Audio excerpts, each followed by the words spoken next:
యేసు నామంలో మీకు శుభములు సమృద్ధిగా కలుగునుగాక. మధురం నీ వాక్యం అనే కార్యక్రమానికి స్వాగతం.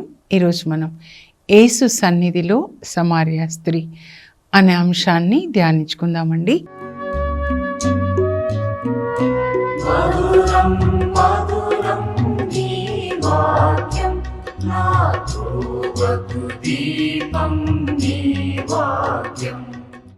వాక్య భాగము యోహాను సువార్త 4వ అధ్యాయము 5వ వచనం నుండి 42వ వచనం వరకు. ఇంకా మనకి నిర్గమకాండం 17 ఉందండి. అలాగే రోమా 5, ఆ తర్వాత 95వ కీర్తన, అన్నీ కూడా ఒకే విషయాన్ని మనకి బోధిస్తాయండి. ఏంటంటే యేసు ప్రభు యొక్క వాక్యము మనల్ని నూతన సృష్టిగా మారుస్తుంది. కాబట్టి ఆ వాక్యాన్ని మీరు విధేయించినప్పుడు మీరు రోజు రోజుకి యేసుక్రీస్తు రూపంలోనికి మారుతారు అని అన్నమాట. సో యేసుతో ఏకాంతముగా ఈ సమార్య స్త్రీ గడిపినప్పుడు యేసు ప్రభు సన్నిధిలో ఆమె నూతన సృష్టిగా మారుతుందండి. గలతీ 6:15 పౌలు ఏమంటాడంటే, ఎవరైనా సున్నతి పొందారా లేదా అనున్నది ముఖ్యమైన విషయం కాదు, కానీ ముఖ్యమైనది ఏంటంటే యేసుక్రీస్తు రూపంలోనికి మారడం, అంటే నూతన సృష్టి. ఈ నూతనంగా మారాలి మన అంతరంగ పురుషుడు. ఎలా అంటే యేసు ప్రభు సన్నిధిలో యేసు ప్రభు వాక్యము, యేసు ప్రభు యొక్క ఆత్మ, పరిశుద్ధ ఆత్మ, వాక్యం, ఈ రెండు మనల్ని యేసు ప్రభులాగా మారుస్తాయండి. గొంగళి పురుగు ప్యూపాలో ఉన్నప్పుడు మళ్ళీ సీతాకోక చిలుకలాగా మార్పు చెంది బయటకు వస్తుంది కదా, మనం కూడా అలా ఉండాలన్నమాట. ఇప్పుడు మనం చూద్దామండి యోహాను సువార్త 4వ అధ్యాయం అన్నమాట. ఇక్కడ యేసు ప్రభు కఫర్నాం నుంచి ఆయన సమారియాకి బయలుదేరి వస్తూ ఉన్నారండి. మీరు ఒకసారి మ్యాప్ చూడండి. ఎప్పుడు బైబిల్ చదివేటప్పుడు మ్యాప్ చూడాలి. కఫర్నాము గలీలియా సరస్సు మీద ఉంటుందండి. పేతురు వాళ్ళ ఇంట్లో నుంచి యేసు ప్రభు శిష్యులు వస్తున్నారు. ఎక్కడికి వస్తున్నారంటే సమారియాకి, సికారు అనే పట్టణానికి వస్తున్నారనమాట. అది యాకోబు బావి పొలము, యాకోబు పొలంలో బావి ప్రక్కన, ఈ పొలం ప్రక్కన సికారు పట్టణం ఉంటుంది అనమాట. అయితే యేసు ప్రభు తనంతటా తానుగా రావట్లేదండి. ఆయన ప్రతిరోజు ఉదయము తండ్రితో మాట్లాడతాడనమాట. తండ్రి ఆయనకి ఐటర్నరీ, అంటే ఆ రోజు ఏం చేయాలో ఆ ప్రోగ్రాం అంతా ఇస్తాడు. యెషయా 50:4 యేసు ప్రభు చెప్తారు. ఏంటి అంటే, ఒక గురువు శిష్యునికి బోధించినట్లుగా మా నాన్న నాకు బోధిస్తారు.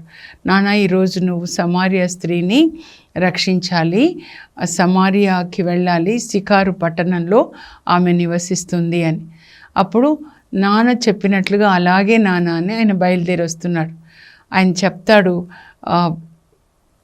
కడరా భోజన సమయంలో యోహాను 14:10లో, నేను ఏది మాట్లాడినా నా తండ్రి ఏం చెప్తే అదే మాట్లాడుతున్నాను, నా తండ్రి ఏది చేయమంటే అదే చేస్తున్నా, నా సొంతగా నేను చేయట్లేదు. ఇది అండి మనందరం కూడా చేయాల్సింది. ప్రతిరోజు దేవుడు మనతో మాట్లాడతారనమాట. తండ్రి చెప్పినట్లుగా యేసు ప్రభు ఇక్కడ సమార్యాలో ఉన్న సికారు పట్టణం, ఆ పట్టణానికి ప్రక్కన సమీపంలో యాకోబు పొలం, ఆ పొలంలో యాకోబు బావి అండి. ఆయన 50 మైళ్ళు నడుచుకుంటూ వస్తాడు. ఇక్కడ కఫర్నాం పేతురు వాళ్ళ ఇంటి నుంచి సమార్యాలో ఉన్నటువంటి ఆ సికారు పట్టణం ప్రక్కన ఉన్నటువంటి పొలము యాకోబు బావి. అది మధ్యాహ్నం 1 గంట. ప్రయాణపు పడలిక చేయి యేసు ప్రభు బావి వద్ద కూర్చున్నారంట. ఎక్కడైనా ఆయన నడుస్తూనే ఉంటారు, కొన్నిసార్లు పడవలు వెళ్తారు, కానీ ఆయన ప్రయాణపు బడలిక అంటే అలసిపోయారు అని ఎక్కడ రాయబడలేదండి. అంటే అంతా నడుచుకుంటూ వచ్చారు. ఒక్క ఆత్మని రక్షించడానికి ఆయన హృదయం మీరు తెలుసుకోవాలని చెప్తున్నా అండి. 50 మైళ్ళు నడుచుకొని వస్తారనమాట. అంత దాహం దేవుడు మనకు పడితే ఎంత బాగుంటుందండి. ఒకసారి భక్తు సింగ్ గారు రాశారు, నేను చదివాను ఆయన బుక్లో. దేవుడు ఆయనకు చెప్పారంట, పాకిస్తాన్కి వెళ్ళి పంజాబ్ నుంచి అక్కడ వెళ్ళి ఒకరికి బైబిల్ ఇవ్వమని. అక్కడ అడవుల్లో నడుచుకుంటూ 20 మైళ్ళు నడుచుకుంటూ వెళ్తే అక్కడ ఏ వ్యక్తి ఆ ప్రభు చెప్తే ఆయనకిస్తే, అయ్యా నాకు బైబిల్ కొరకు నేను చాలా సంవత్సరాల నుంచి వేచి ఉన్నా అని చెప్పాడంట. చూడండి, తండ్రి దేవుడు ఏ పని చెప్పినా యేసు ప్రభు చేస్తున్నారు. ఆత్మల దాహం అంటే ఏ ఒక్కరూ నశించిపోవడం దేవుని చిత్తం కాదండి. యేసు ప్రభు అక్కడ కూర్చున్నారు మధ్యాహ్నం 1 గంట. అప్పుడు ఒక స్త్రీ కడవ తీసుకొని నీళ్ళ కోసం వస్తుందన్నమాట. ఒక సమారియా స్త్రీ ఊరికే రాలేదు, ఆమెను కూడా దేవుడే నడిపించుకొని వచ్చారనమాట. అప్పుడు యేసు ప్రభు అంటారు ఆమెతో, అమ్మ నాకు త్రాగుటకు నీరు ఇమ్ము అని. అప్పుడు ఆమె అంటుంది, యూదుడవైన నీవు సమారియా స్త్రీ అయిన నన్ను ఎలా నీళ్ళు అడుగుతున్నావు? ఎందుకంటే పొత్తు లేదండి యూదులకి సమరీయులకి అన్నమాట. అందువల్ల ఆమె అంటుంది, ఆయన డ్రెస్సింగ్ని బట్టి యూదుడు అని తెలుసుకుంటుంది అనమాట యేసు ప్రభుని. అప్పుడు ప్రభు ఏమంటారంటే, అమ్మా నువ్విచ్చే నీళ్లు తాగితే మళ్ళా దాహం వేస్తుంది, తిరిగి తిరిగి మళ్ళా దాహం వేస్తుంది ప్రతిరోజు. కానీ నేనిచ్చు నీరు తాగితే మళ్ళీ అది దాహం వేయదు. నేనిచ్చు నీరు వాని యందు నిత్య జీవమునకై ఊరడి బుగ్గగా ఉంటుంది.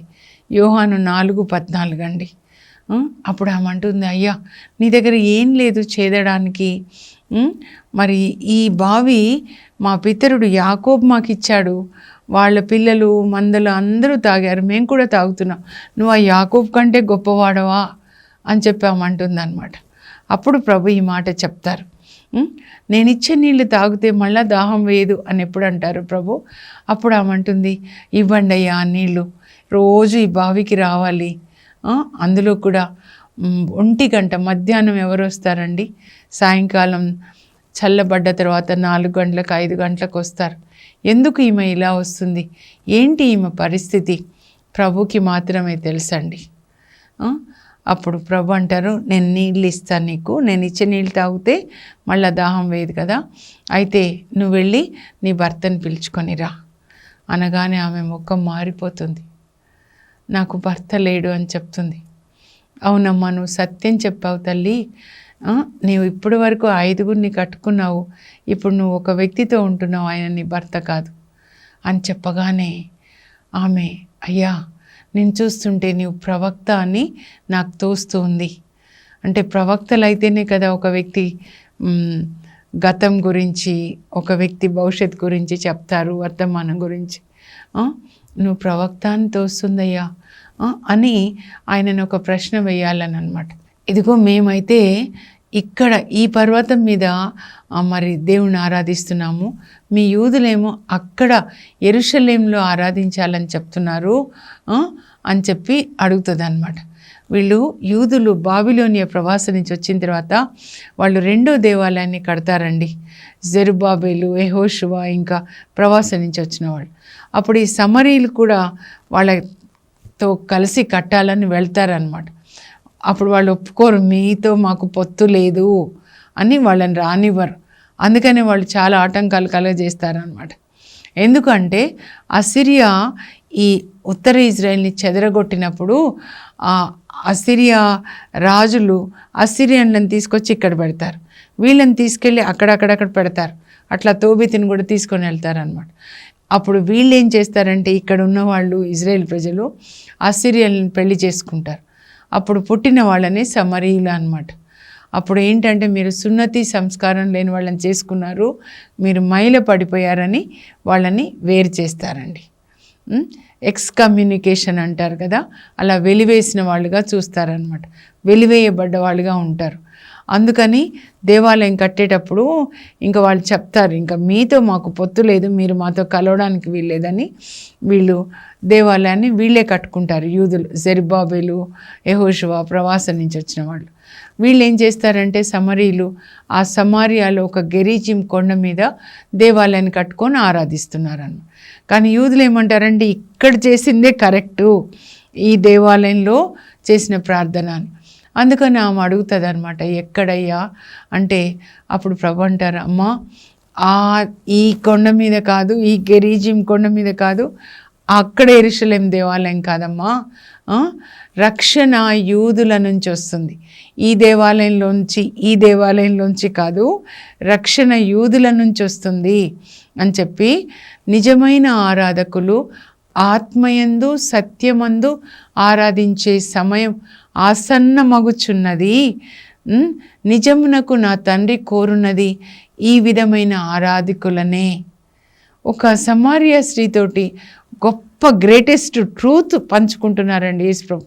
ఆమె హృదయం అట్లా ఉందన్నమాట. నిజమైన ఆరాధకులు ఆత్మలో సత్యంలో ఆరాధిస్తారు అని యేసుప్రభు ఆమెతో చెప్తాడనమాట. అప్పుడు అలా చెప్తుంటే, అయ్యా క్రీస్తు అనబడు మెస్సయ్య వచ్చినప్పుడు మాకు ఈ విషయాలన్నీ చెప్తాడని నాకు కూడా తెలుసు.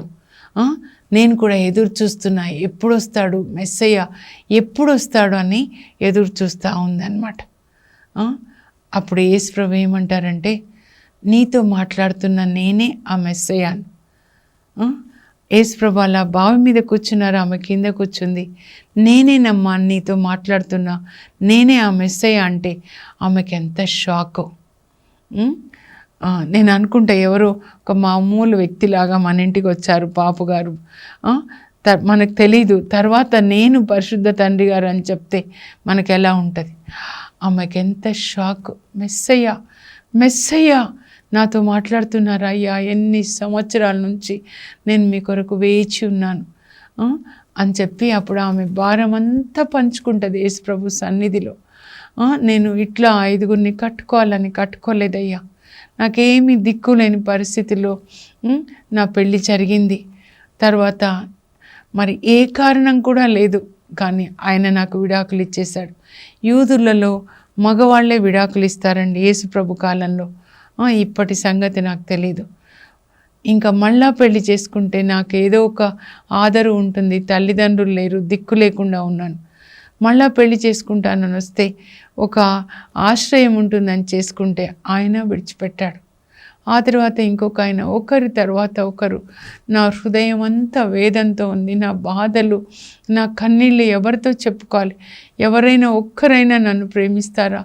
మెస్సయ్య రక్షకుడు క్రీస్తు వచ్చినప్పుడు నా బ్రతుకు మారుతుంది, ఆయన వచ్చినప్పుడు నన్ను ప్రేమిస్తాడని ఆయన కొరకు వేచి ఉన్నానయ్యా. ఆయన కోసము నేను ప్రార్థన చేస్తున్నాను. ఎవరైతే హృదయంలో దాహం కలిగి ఉంటారో యేసుప్రభు వాళ్ళకి కనబడతారండి. మగ్దలేన మరియ యేసుప్రభు పుట్టినప్పుడు 84 సంవత్సరాల అన్నమ్మ ప్రవక్తి యేసుప్రభు కొరకు, మెస్సయ్య కొరకు ఉపవాస ప్రార్థన చేస్తూ ఉంది.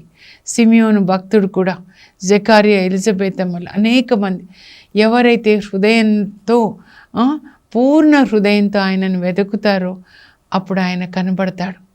యేసుప్రభుకి తెలుసు ఈమె హృదయం ఎంత పరిశుద్ధమైనదో. పరలోక తండ్రి చూస్తున్నాడు ఈమె కన్నీళ్ళు, ఒంటరిగా ఎన్ని కన్నీళ్లు కార్చిందో. ఆ ఊరి వాళ్ళు ఆమెను ఎన్ని మాటలు అంటున్నారో, ఎట్లా మారుస్తుంది బట్టలు మార్చినట్లుగా. ఎవరైనా ఏ స్త్రీ కూడా నేను చెప్తున్నాను, పెళ్ళి అయిన తర్వాత భర్తను విడిచిపెట్టి ఇంకొక పురుషుణ్ణి పెళ్లి చేసుకోవాలని ఎవరు కోరుకోరండి. కలలు కంటారు, భర్త నన్ను ప్రేమగా చూసుకుంటాడు, కాలు కింద పెట్టకుండా చూసుకుంటాడు. ఎన్నో కలలతో వాళ్ళు ఆ వివాహ అంతస్తులోకి అడుగు పెడతారు. కానీ మళ్ళా పెళ్లి చేసుకొని వాళ్ళే విడాకులు ఇచ్చేస్తున్నారు. చూడండి, కొన్ని రోజుల తర్వాత ఇంకా అవసరం లేదని. ఎంత వేదన! ఒకవైపు వీళ్ళు రాళ్ళేస్తున్నారు. అసలు ఏం జరుగుతుందో, ఒక వ్యక్తికి విడాకులు ఇచ్చారంటే ఏం జరిగిందో వాళ్ళిద్దరి మధ్య దేవునికి తప్ప మనకు తెలీదు. కానీ మనం నోటికి ఎంత వస్తే అంత మాట్లాడతాం కదండి. అప్పుడు ఆమె బాధ అంతా చెప్తుంది. ప్రభా, నలుగురిలోకి వచ్చే అంత ధైర్యం కూడా లేక వాళ్ళనే మాటలకి, ఇదో మధ్యాహ్నం 1 గంటకి నీళ్ళ కోసం వస్తాను, ఎందుకంటే అప్పుడు ఎవరు రారు, వేరే వాళ్ళతో కలిసి రావడానికి నన్ను వాళ్ళు కలవనియ్యరు ప్రభా. ప్రభు చెప్పుంటా, నాకంతా తెలుసమ్మా, నీ కన్నీళ్ళు, రహస్యంగా నువ్వు కార్చిన కన్నీళ్ళు నాకు తెలుసు, నీ ఒంటరితనం తెలుసు. అందుకే నీ కొరకే నేను ఈరోజు ఇంత దూరం నడిచి నీ కోసం వచ్చాను. నేను అనుకుంటాను, పరిశుద్ధాత్మదేవుడు మనం ధ్యానిస్తున్నప్పుడు దర్శనాలు చూపిస్తారండి. ఆయన కాళ్ళ మీద పడి నా పాపాలు మన్నించండి అయ్యా, నాకు నువ్వు చాలు ప్రభా, నీ సేవ చేసుకుంటాను. పుణ్యశ్రీలని చెప్తారు కదా, నీ సేవ చేసుకుంటాను ప్రభు, నాకు అంతే చాలు అని చెప్పి యేసు ప్రభు సన్నిధిలో ఆమె పశ్చాత్తాపడి తన పాపాలన్నీ ఒప్పుకొని ఆయన సన్నిధిలో తన పాపాన్ని విడిచిపెట్టి యేసు ప్రభు ఇచ్చిన నీరు, పరిశుద్ధాత్మ ఆమె స్వీకరిస్తుంది, ఆయన మాటలు స్వీకరిస్తుంది. అప్పుడు పశ్చాత్తాపడినప్పుడు ప్రభు మనకు ఒక వస్త్రాన్ని ఇస్తారండి. ఆయన రాజుగా రాజులు ధరించే వస్త్రం, ఆమెకి ఆ నీతి వస్త్రం, రక్షణ వస్త్రాన్ని ఇస్తారు. కలువరి శిలువ చెంత మనం పశ్చాత్తాపడినప్పుడు మనకు ఆ వస్త్రాన్ని ఇస్తారు. ఆ యేసు ప్రభువుని ధరించుకొని క్రీస్తు ఇచ్చిన నీతి వస్త్రాన్ని ధరించుకొని ఆమె కడవ తీసుకొని వస్తుంది, అది అక్కడే పెట్టేస్తుంది. దాహం, రోజు నీళ్ళు తీసుకోవడం, మళ్ళా దాహం వేస్తుంది. ఆ కడవను అక్కడ పెట్టేసి యేసుక్రీస్తుని ధరించుకొని ఆమె తన పట్టణానికి వెళ్తుంది. సికారు పట్టణంలో అక్కడ పట్టణ ప్రజలకి చెప్తుంది, ఇదిగో ఒక మనిషి నా గతమంతా చెప్పాడు, ఆయన క్రీస్తు ఏమో ప్రత్యేకంగా మాట్లాడుతున్నాడు, ప్రేమ కలిగి కరుణ కలిగి ఉన్నాడు, క్రీస్తేమో అని ఆమె చెప్పినప్పుడు ఆమెలో ఉన్న అభిషేకము, ఆ వాక్యంలో ఉన్న శక్తి, పరిశుద్ధ ఆత్మ ఆమె ద్వారా మాట్లాడతారు. ఆ పరిశుద్ధ ఆత్మ వాళ్ళందరినీ, సమరియలో ఉన్న అందరూ ఊరంతా కదిలి యేసు ప్రభు దగ్గరికి వస్తారండి. ఊరంతా వచ్చారంటే అంత పరిశుద్ధాత్మతో ఆమె నింపబడింది. ఆ యేసు ప్రభు యొక్క అభిషేకాన్ని తీసుకొని అప్పుడు 2 రోజులు యేసు ప్రభు వాళ్ళకి బోధిస్తారండి. వాళ్ళు అడుగుతారు, మాతోనే ఉండండి ప్రభా, 2 రోజులు ఉండండి. అలాగే ఉంటారనమాట. యేసు ప్రభు వాళ్ళతో ఉండి దేవుని విషయాలన్నీ చెప్పినప్పుడు వాళ్ళు అప్పుడు మళ్ళీ ఆమెతో చెప్తారు. ఆమె కూడా వాళ్ళతో ఉంటుంది కదా, ముందు నువ్వు చెప్పడం వల్ల ప్రభు దగ్గరికి వచ్చాము, చాలా థ్యాంక్స్ అమ్మా, మాకింత సాయం చేసావు అని చెప్పి, ఇప్పుడు మేము ఎందుకు నమ్ముతున్నామంటే ఆయన చెప్పిందంతా మేము విన్నాం కాబట్టి, ఈయన లోక రక్షకుడని మేము నమ్ముతున్నాం, ఈయన దేవుడు పంపిన మెస్సయ్య అని, క్రీస్తు అని మేము నమ్ముతున్నామని ఆ సమరియా పట్టణం, సికారు పట్టణంలో అందరూ రక్షణ పొందుతారండి. ఒక్క స్త్రీ యేసు ప్రభు సన్నిధిలో నూతన సృష్టిగా మారి పశ్చాత్తాపడి పాపాలని ఒప్పుకొని యేసు ప్రభుని ధరించుకొని ఆయన నీతి వస్త్రాన్ని ధరించుకొని వెళ్ళి యేసు ప్రభు యొక్క సువార్తని గురించి చెప్తుంది. అప్పుడు పట్టణాన్ని, ఆ పట్టణంలో అందరినీ ప్రభు దగ్గర తీసుకొస్తుంది. వాళ్ళందరూ వింటారు, వాళ్ళు కూడా రక్షణ పొందుతారు. ఇది అండి మనకి జరగాలన్నమాట. యేసు ప్రభు సన్నిధిలో యేసుతో ఏకాంతముగా మన పాపాలని ఒప్పుకొని మన పాపం ఆయనకిచ్చి ఆయన యొక్క నీతిని మనం ధరించుకోవాలి. ఎక్కడ జరుగుతుందంటే కలువరి శిలువ చెంత. 2 కొరింథీ 5:21 పౌలు రాస్తాడనమాట. ఇంకా 20 నుంచి చూస్తే, క్రీస్తు రాయబారులమై క్రీస్తుతో సమాధాన పడుడని మేము మిమ్మల్ని బ్రతిమిలాడుతున్నాం. ఏ పాపం ఎరుగని పావనామూర్తి యేసు ప్రభు మీద దేవుడు మన పాపాలన్నీ ఆయన మీద వేసి ఆయన యొక్క నీతిని మనకిచ్చి మనల్ని నీతిమంతులుగా చేసి యేసు ప్రభుని పాపంగా చేశాడు. ఈ సువార్తని బోధించడానికే మేము రాయబారులుగా మీ చెంత వచ్చాం. కనుక మీ పాపాన్ని ఆయన సన్నిధిలో ఒప్పుకొని ఆయన నీతిని మీరు ధరించుకొని ఆయనకి సాక్షులుగా జీవించండి. ఇది అండి ఇప్పుడు జరగాలి.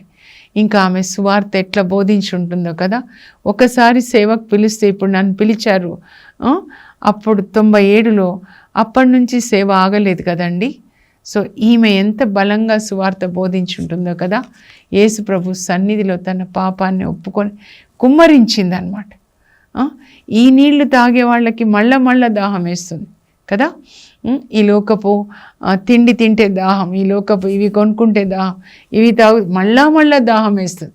ఈ బావులు మళ్ళా దాహం వేసాయి. కానీ యేసు ప్రభు ఇచ్చే నీరు, నేనిచ్చు నీరు వాని యందు నిత్య జీవమునకై ఊరడి బుగ్గ. నిత్య జీవానికి తీసుకెళ్తాయి ఆయన మాటలు అన్నమాట, యేసు ప్రభు యొక్క మాటలు. అలాగే ఆత్మలో ఆరాధించడం అంటే వాక్యం ప్రకారం జీవించడం అండి. సత్యంలో ఆరాధించడం అంటే మన దేహాన్ని ఆయన చిత్తం చేయడానికి సమర్పించుకోవడం. మరియ తల్లితో ప్రారంభమవుతుంది దేవుని చిత్తం కోసం. యేసు ప్రభు కూడా తన దేహాన్ని సమర్పించుకున్నారు. అపోస్తులు మనందరం కూడా అంతోని వారు ఏమంటారంటే ఆయన తన దేహాన్ని మన కొరకు ఇచ్చారు, సంపూర్ణంగా ఇచ్చారు. మనం కూడా మన దేహాన్ని ఆయనకి ఇవ్వాలి. రోమా 12:1 పౌలు రాస్తాడనమాట. ఏంటి అంటే మీ దేహాన్ని పరిశుద్ధంగా ప్రీతికరంగా దేవునికి సమర్పించుకొనండి, ఇది సత్యమైన ఆరాధన. Offer your body as Holi and acceptable to God, this is true worship అని చెప్తాడు, సత్యమైన ఆరాధన. ఇప్పుడు ఆత్మలో ఆరాధించడము మన దేహాన్ని దేవుని చిత్తం కొరకు. యేసు ప్రభు సమర్పించబోతున్నాడు కదా తన దేహాన్ని దేవుని చిత్తం కొరకు.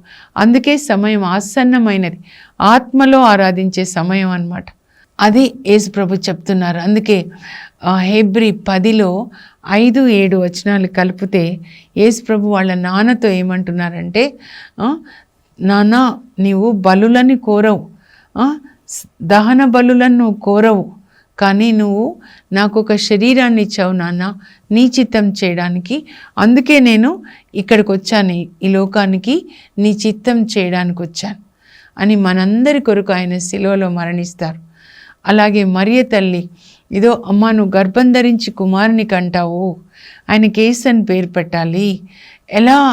పరిశుద్ధాత్మ నీ పైకి వేయించేసి వస్తారు. వాక్యము ఆత్మ, ప్రభు నీతో ఉన్నారు. The lord is with you. వాక్యము పరిశుద్ధాత్మ రెండు కలిసి ఆమె గర్భంలో యేసు ప్రభుగా రూపుదిద్దుకున్నారు. ఈ లోకానికి పరిశుద్ధమైనటువంటి యేసు ప్రభుని అందించారన్నమాట. పరిశుద్ధమైన దేహంలోనే కదండి మరి పరిశుద్ధమైన కుమారుడు, ఆ పవిత్ర శిశువు దేవుని కుమారుడు అని పిలువబడతాడు. ఎంత పరిశుద్ధత ఇక్కడి నుంచి ఇక్కడి వరకు. ఆ పరిశుద్ధమైన దేహంలో పరిశుద్ధమైన కుమారుడు రూపుదిద్దుకున్నాడు. లోకానికి రక్షకుణ్ణి అందించారు ఆ తల్లి. సొలొమోన్ రాజు పెద్ద దేవాలయం కట్టిస్తాడు, కానీ తన దేహాన్ని ఇవ్వడండి, దేహాన్ని స్త్రీలకు ఇస్తాడనమాట. కనుక మనము ఏది ఇచ్చామనేది కాదండి ముఖ్యము. ఒక్క అంతోని వారు, ఒక్క శౌరి వారు చూడండి, ఒక్క ఫ్రాన్సిస్ ఆఫ్ అసిసి, ఒక్క పేతురు, 1 పీటర్, 1 పాల్, గొప్ప కార్యాలు. మన దేహం ఆయనకి ఇచ్చినప్పుడు, ఆయన చిత్తం చేయడానికి ఇచ్చినప్పుడు మన లోపల ఆయన నివసిస్తూ మన ద్వారా ఆయన సువార్త బోధిస్తాడు, స్వస్థతలు చేస్తాడు, దయాల్ని వెళ్ళగొడతాడు. మదర్ తెరీసా సిస్టర్స్ వాళ్ళని చూస్తే వాళ్ళు పేదవాళ్ళకి సేవ చేస్తున్నారు. అలా మనం కూడా దేవుని యొక్క స్వరాన్ని విని మన పాపాలు ఒప్పుకోవాలండి, ఆయన రక్తంలో కడుక్కోవాలి. ముందు వాక్యంలో యేసు ప్రభుని చూడాలి. ఎఫెసీ 1:18 పౌలు అంటాడు, ప్రభా అందరి మనోనేత్రాలు తెరువయ్యా, ఆత్మ కన్నులు పరిశుద్ధ గ్రంథంలో నీ వెలుగుని చూడాలి యేసయ్యా, నిన్ను చూడాలి. అంతోని వారు కూడా అదే అంటారండి. రాత్రంతా బైబిల్ చదివి దినమంతా బోధిస్తారు. ఆయన నాలుక ఇంకా ఉంటుంది తెలుసా? బైబిల్లో ప్రతి పేజీలో యేసు ప్రభు కనబడతారు. ముందు ఇక్కడ చూడాలి, తర్వాత కల్వరిలో మన కొరకు రక్తం చింది నా యేసుని చూడాలి. కలువరి శిలువ చెంత ఆయన రక్తంలో కడుక్కోవాలి. అక్కడ పరిశుద్ధాత్మ మనల్ని యేసు రక్తంలో కడిగి మనకి రక్షణ వస్త్రం, నీతి వస్త్రం, వివాహ వస్త్రాన్ని ఇస్తాడు. అప్పుడు ఈ వివాహ వస్త్రం ఉన్నప్పుడే మనము యేసు ప్రభుతో ఆ గొర్రె పిల్ల విందులో పాల్గొనగలుగుతాం. అక్కడి నుంచి ఎప్పుడు యేసు ప్రభుతోనే ఈ లోకంలో వచ్చి పాలించినా లేదా పరలోకంలో నిత్యం ఆయనతో ఉంటామన్నమాట. ఇది ఈ లెంటెన్ డేస్ ఉపవాస కాలం అంటే కొన్ని ముఖ్యమైనవి చదువుతానండి. ఎందుకంటే మీరు దయచేసి రాసుకోనండి, చదవండి మళ్ళీ. అప్పుడు సమార్య స్త్రీకి ఏం జరిగింది యేసు ప్రభు సన్నిధిలో మనకు కూడా జరగాలి. అంతరంగ పురుషుడు యేసు ప్రభు రూపంలోనికి మారాలి. యేసు సన్నిధిలో సమార్య స్త్రీ. వాక్య భాగము యోహాను 4:5-42 వరకండి. యోహాను 4:14 నేనిచ్చు నీరు వానియందు నిత్య జీవమునకై ఊరెడి నీటి బుగ్గగా ఉండును. నిజమైన ఆరాధకులు ఆత్మయందును సత్యమందును తండ్రిని ఆరాధించు సమయము ఇప్పుడు వచ్చి ఉన్నది. నిజముగా తండ్రి ఆశించున్నది ఇటువంటి ఆరాధకులనే. దేవుడు ఆత్మ కనుక ఆయనను ఆరాధించువారు ఆత్మయందును సత్యమునందును ఆరాధింపవలెను. ఆత్మతో ఆరాధించుట అనగా వాక్యం ప్రకారం జీవించుట, సత్యంలో ఆరాధించుట అనగా మన దేహములను దేవుని చిత్తం చేయుటకు పరిశుద్ధంగా దేవునికి సమర్పించుట. ఇప్పుడు ప్రార్థన చేసుకుందాం. పరలోకపు మా తండ్రి, మీ పరిశుద్ధ నామమునకు స్తోత్రం కలుగును గాక. ప్రభా, సమారియా స్త్రీకి ఎలాంటి మార్పు కలిగిందో నీ సన్నిధిలో యేసయ్య, ఆమె నీ స్వరాన్ని విన్నది, తన పాపాలు మీ సన్నిధిలో ఒప్పుకుంది ప్రభా. అయ్యా, మీ ఆత్మని తను పొందింది. ఆమె పాపం మీరు తీసుకొని మీ నీతిని ఆమెకిచ్చారు. మీ నీతిని ధరించుకొని తండ్రి అయ్యా ఊరంతని కూడా మీ దగ్గరికి నడిపించుకొని వచ్చి అందరూ రక్షణ పొందడానికి ఆమె కారణమైంది ప్రభా. అలాంటి కృప మాకు దయచేయండి. ఆత్మలో సత్యంలో ఆరాధించే సమయం వచ్చింది. నిజమునకు తండ్రి ఆశించినది ఇటువంటి ఆరాధికులనే ప్రభా. ఈ ఆచారాలన్నీ విడిచిపెట్టి తండ్రి నీ వాక్యాన్ని మేము చదువుకొని ధ్యానించుకొని ప్రభా దాన్ని పాటించడానికి మాకు కృపని దయచేయండి. మా దేహాన్ని పరిశుద్ధంగా మీ సేవ కొరకు అర్పించడానికి కృప దయచేయండి. మా హృదయంలో మీరు నివసించండి. మా ద్వారా మీ పనులు జరిగించండి. యేసు పరిశుద్ధ నామంలో అడుగుచున్నాం తండ్రి, ఆమేన్. మనం కూడా దేవుని సన్నిధిలో నూతన సృష్టి కావాలి అని దేవుని అభిలాష. ఆ కృపని దేవుడు మనందరికీ దయచేయను గాక. God bless you. Have a blessed day.